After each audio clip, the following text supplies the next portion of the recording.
Hello everyone! Welcome to Erlin's Vlog. So for today, i-share ko sa inyo ngayon si Nikki Live. So ano nga ba yung ginagawa dito kay Nikki at ano nga ba, kung paano nga ba mag-register dito kay Nikki. So ito yung aking account. Isa po akong agency dito kay Nikki. So tara, samahan nyo ako. Una, punta tayo sa inyong Play Store or dito sa aking Play Store. Yan. I-click nyo yung search. Once na na-click nyo yung search, i-type nyo dyan sa taas yung Nikki Live. So, ganito sa aking dashboard.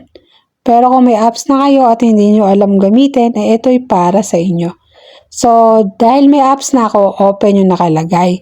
Pero kung wala pa kayong apps, ay may install na nakalagay dyan. I-click nyo lang siya.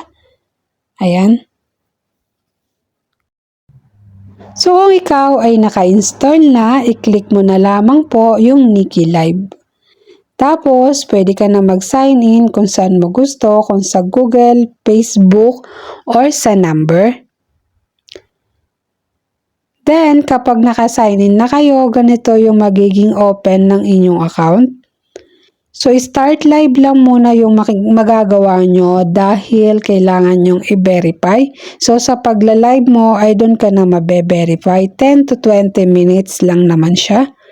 Kapag ikaw ay verify na, pwede ka na mag-task dito kay Nikki. So, papakita ko sa inyo mamaya kung paano siya gawin. Kasi maraming nalilito dito sa application na ito. So, ito nga yung aking agency account. Dito, meron po tayong dalawang account. Isang regular at isang agency. Kasi dito kay Nikki ay pwede kang mag-quota pag sumama ka sa mga agency na malalaki. So, karaniwan, ang ginagamit nila sa pagla-live ay party live. Kasi before, nung kauna-unahan ko dito kay Nikki, ang gamit talaga ay party dahil yung live na mismo ay kailangan mag-level 3. So, ganyan lang yung gagawin. And then, dito sa may gilid, may task dyan. I-click lang natin siya para makita natin yung bagong upgrade ni Nikki. So, kung nakasapi ka o nakasama ka sa mga agency na nagpapakota, ay bagay na bagay sa'yo tong bagong update ni Nikki. So, kapag nag-live ka, ay kailangan mo na kaagad mag-upgrade. So, ito yung mga old host, no? Mag-upgrade ka ng 3,000 per hour. So, kailangan mo ng 150 na marireceive na beans.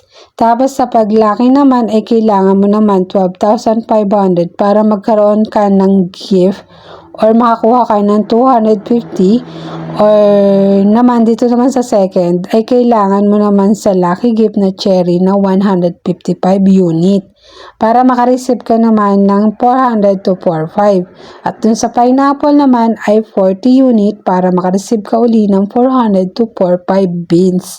So, ito yung bago niyang update. Sa live PK naman, ay kailangan magpondo ka ng 10,000 para makareceive ka ng 700 to 45 beans. Or kaya, kailangan mo manalo ng 4 times na may hagis na tigti 3,000 para makareceive ka uli ng beans. At meron din naman sa game app na kailangan mo maglaro worth of 8,000 or makareceive ng 8,000 beans para makareceive ka ng another 1,000 to 6,500 na beans. So, ito yung bagong update ni Nikki. Before, ang regular host, kahit hindi siya mag-upgrade, ay nakakatas siya. Nagkakaroon siya ng 1,000 or 500 beans per task. Pero this time kasi, kailangan mo munang mag-upgrade.